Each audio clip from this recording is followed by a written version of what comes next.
Hi friends, welcome to JVR home cooking. ఈరోజు కాకరకాయ పచ్చడి మీకోసం. చిన్నపిల్లల నుంచి పెద్దవాళ్ళ వరకు కాకరకాయ అంటే మూతి ముడుచుకునే వాళ్ళు ఉంటారు కదా, వాళ్ళు కూడా ఇష్టంగా తినే విధంగా ఎలా చేయాలో చూద్దామా. కమ్మనైన రుచితో అసలు చేదు అనేది లేకుండా ఎలా చేయాలో ఈరోజు మీకు చేసి చూపిస్తాను. మీరు కూడా చేసి ఎలా ఉందో కామెంట్ చేయండి. మర్చిపోకుండా ఛానల్ని సబ్స్క్రైబ్ చేసుకొని నన్ను సపోర్ట్ చేయండి. ఇంకా ఎలా చేయాలో చూద్దామా. ముందుగా కాకరకాయలన్నిటిని శుభ్రంగా కడుక్కొని గంట సేపు తడి లేకుండా ఆరబెట్టాలి. ఆరబెట్టేసుకున్న పైన ఉన్న తొక్కు మొత్తం లైట్గా తీసివేయాలి. అలా తీసివేసి చిన్న చిన్న ముక్కలుగా రౌండ్గా కోసి పక్కనైతే పెట్టేసుకుందాం.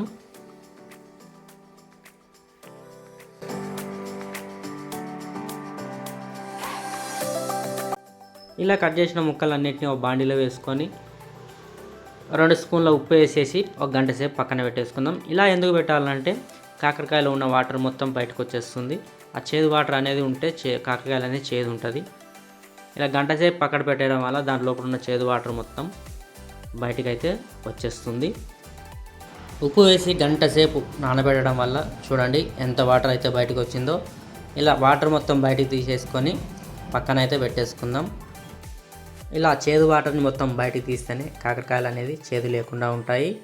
ఇప్పుడైతే వేడి నూనెలో కాకరకాయ ముక్కలన్నిటిని వేసుకొని మంచి లైట్ గోల్డెన్ కలర్ వచ్చే వరకు బాగా వేపుకోవాలి.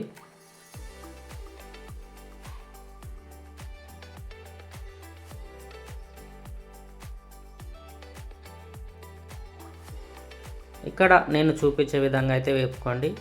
ఇలా వేపుకుంటే చాలు. ఇంతకన్నా ఎక్కువ వేపుకుంటే కాకరకాయలు అనేది చాలా గట్టిగా అయిపోతాయి, అంత బాగోవు తినడానికి కూడా.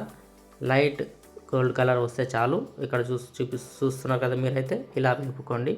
ఇలా వేపుకొని పక్కన అయితే పెట్టేసుకోండి. ఇప్పుడైతే మన మసాలా కోసం ఒక గుప్పెడంత చింతపండు, ఒక 2 కప్పుల ఉప్పు వేసి మెత్తగా మిక్సీ పట్టేయాలి. ఇలా మిక్సీ పట్టడం వల్ల జల్దీ కలిసిపోతుంది పచ్చడిలో. అయితే మిక్సీ పట్టుకున్న చింతపండు మిశ్రమంలో మనం కాకరకాయ వేవి పెట్టుకున్న నూనెను వేసి కలుపుకొని 3 కప్పుల కారం పొడి, కప్పున్నర ఆవాలు మెంతులు పౌడరు, అలాగే ధనియాలు జీలకర్ర వెల్లుల్లి కూడా బరకగా మిక్సీ పట్టుకొని కలుపుకోవాలి.